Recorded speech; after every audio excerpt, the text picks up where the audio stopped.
the second pick will be made by the Los Angeles Lakers, and that means that the number 1 pick in the 2016 NBA Draft goes to the Philadelphia 76ers.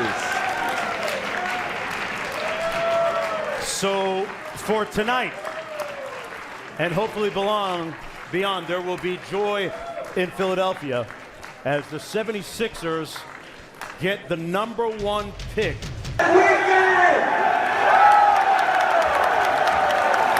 Thank you, Hanky!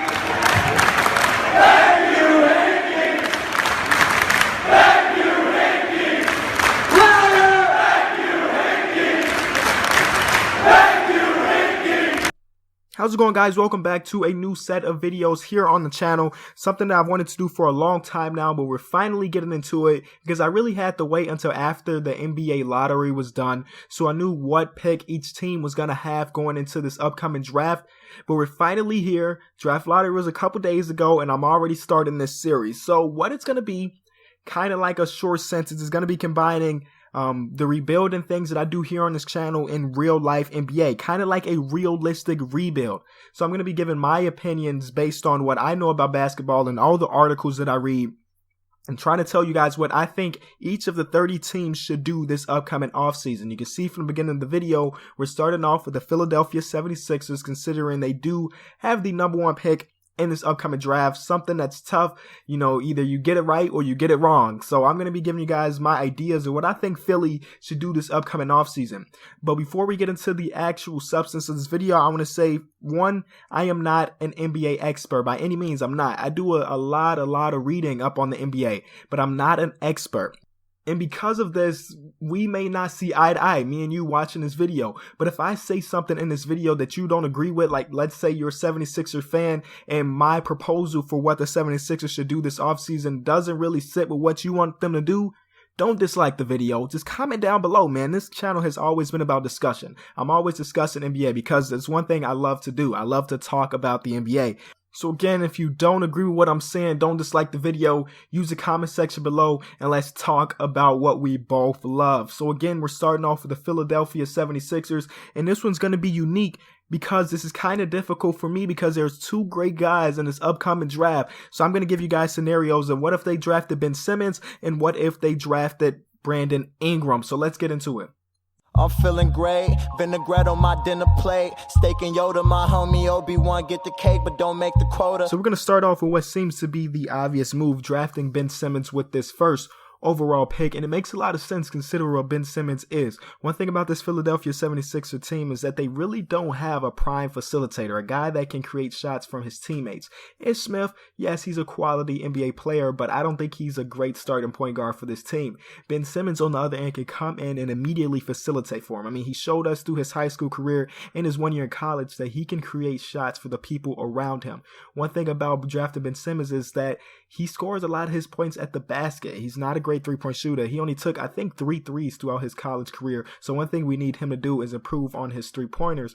But again, he's so young, and I think drafting him makes a lot of sense if we're looking for a nice facilitator and a guy with a huge amount of upside. So along with the Philadelphia 76ers, one thing I just don't see them doing is trying to go out and get a big name player. Of course, Sam Hinkie's not there anymore, so they're not looking to tank realistically, but I do think they're going to try to lose for another year. They're not going to try to make any significant changes to the team because one more year in the lottery wouldn't hurt them too much.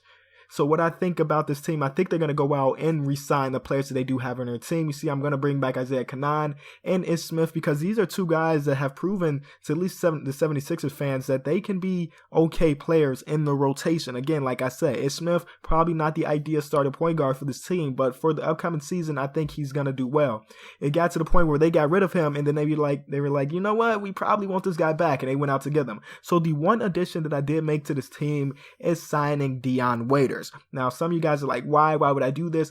One, Dion Waiters is from Philly. Like, that's not the only reason why I brought him, but he has proven to us that he can be a quality player in the NBA. Of course, he's not the player that they thought he was going to be when they drafted him, but I think Philly kind of is a nice fit for him. He could step into the starting lineup and progress again as a player. So here is the rotation going into the season. Again, no big additions. We did get the big guy coming over from overseas, finally stepping into the NBA, kind of on the bench right now until he gets used to the team. And not only am I going to tell you what I think they're going to be doing, I'm going to show you in 2K. If we did simulate it, I did take off injuries, so that wouldn't affect it at all, how good the team will be. And of course, in this first season, Ben Simmons wins the Rookie of the Year, and we're going to take a look at the record here. The record got significantly better, not the worst team in Eastern Conference anymore. So that's scenario number 1. Let's get into number 2.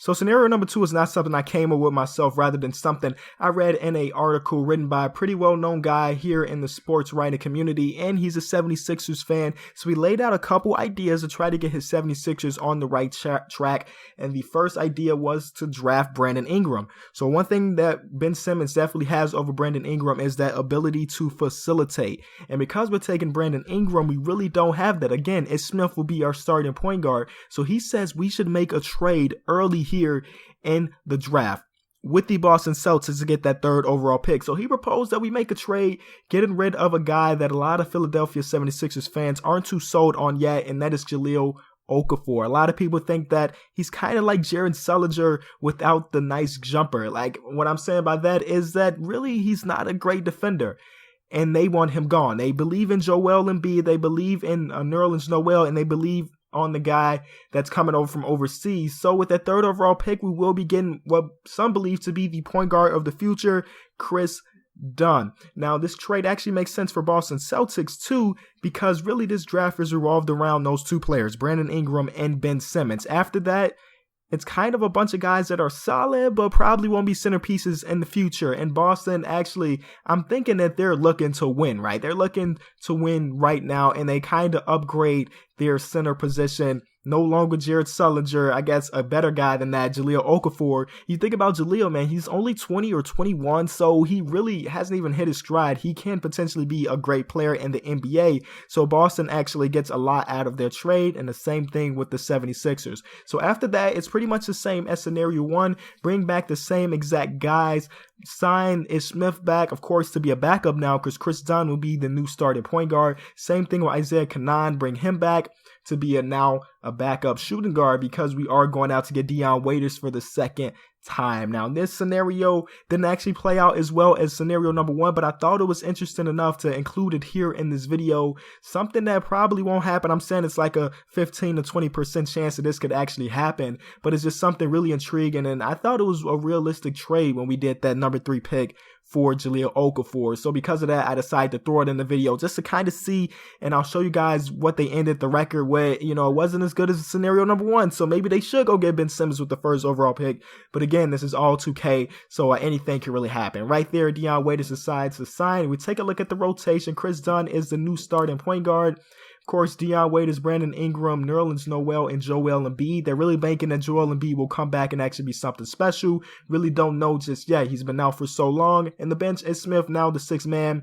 And yes, that is scenario number 2. So we just have to wait and see what that record is. Again, I'm sure they're not looking to win now. So of course, I didn't go out and grab a big name player.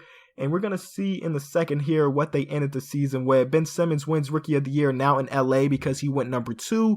And we take a look at the final record.